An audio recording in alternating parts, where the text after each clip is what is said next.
ये भजन उस समय की है जिस समय भगवान श्री राम का वनवास हुआ होता है और कोल भील जितने हैं ठाकुर जी के सेवा में जाते हैं और ये कहते हैं कि हे प्रभु मुझे भी अपने साथ ले चलिए।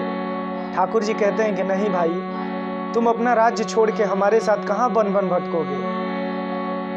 कोल भील के सब बच्चे, सब कोल भील कहते हैं कि प्रभु कुछ दिन तो अपने साथ हमें रहने दीजिए।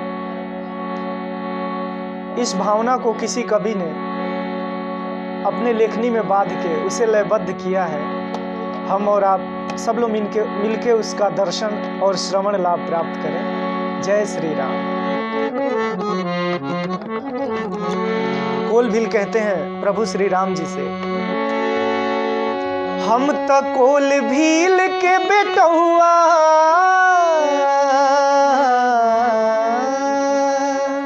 ये पद भोजपुरी में है। हम तो कोल भील के बेटौआ, रउआ राजा राम जी।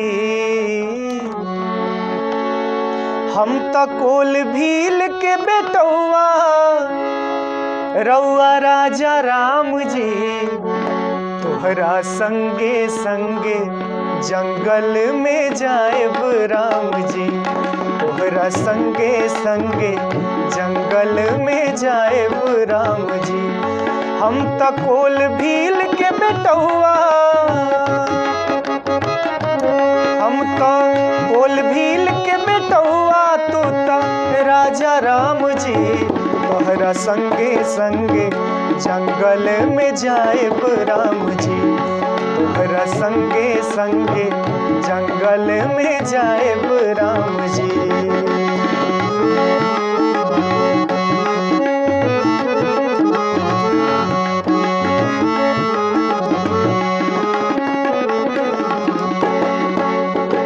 कोल भील कहते हैं कि प्रभु आप तो राजा हैं और हम लोग जंगली जीव जंतु के साथ रहने वाले कोल भील, इसलिए आपको जंगल के रास्ता का पता नहीं होगा उतना, बहुत बीहड़ रास्ते हैं। इसलिए हम लोग साथ में रहेंगे तो आपकी सेवा भी करेंगे, आपके रहने के लिए व्यवस्था भी करेंगे और आपके रास्ते का भी प्रबंध हम लोग करते रहेंगे, क्योंकि हम लोग जंगल के जानकार हैं।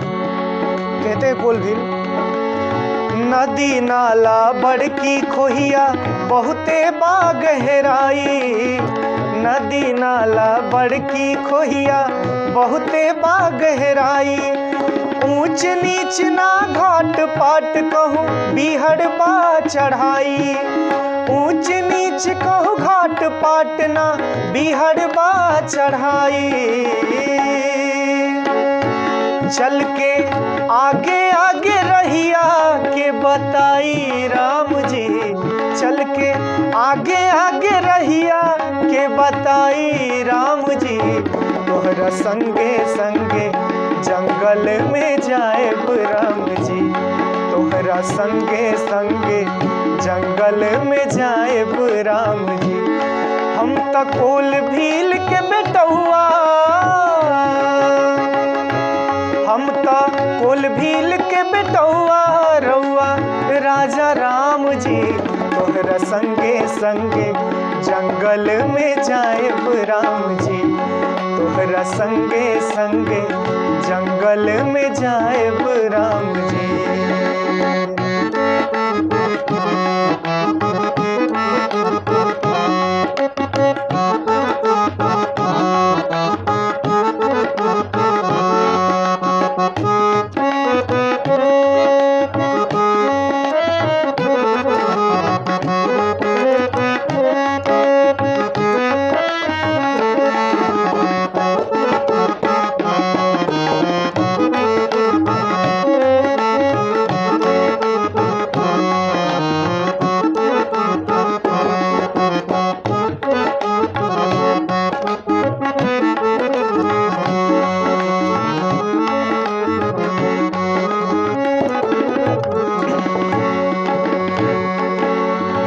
कहते हैं प्रभु से कि प्रभु आप कितने, आपके शरीर कितने कोमल हैं, आप इस बीहड़ जंगल में कैसे रहेंगे प्रभु। कोलभील कहते हैं, राजा रानी 14 बरस के भेज दिलन जंगल में।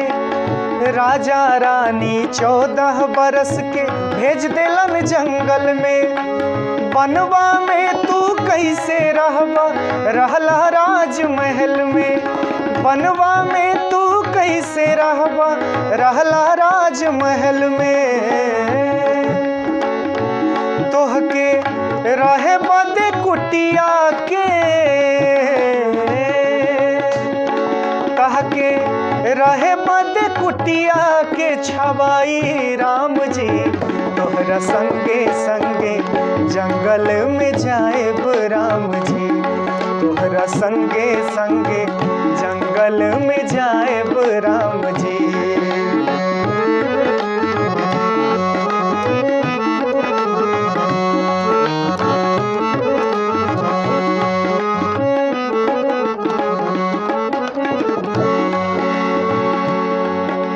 अति सुकुमारी सीता प्यारी संग में लक्ष्मण भैया।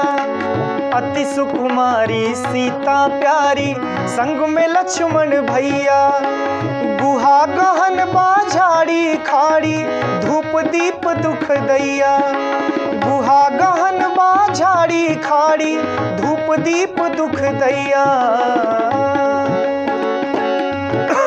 कोलभील के कह रहे हैं बच्चे सब, और कोलभील कह रहे हैं कि प्रभु जब आप थक जाएंगे रास्ते से चलते चलते, तो आपके कम से कम हम लोग चरण सेवा तो करेंगे। अति सुकुमारी सीता प्यारी संग में लक्ष्मण भैया। गुहा गहन बाझाड़ी खाड़ी धूप दीप दुख दैया। तोहर चरण कमल के दबाई राम जी। तोहर चरण कमल के दबाई राम जी। तोहरा संगे संगे जंगल में जाएब राम जी। तोहरा संगे संगे जंगल में जाएब राम जी।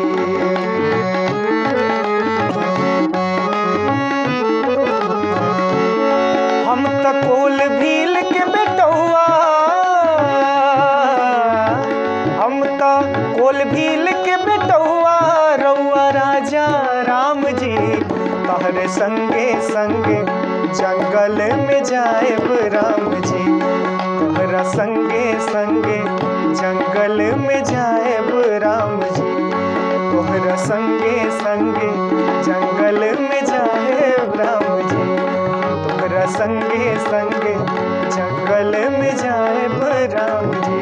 आ जाएब राम जी, आ जाएब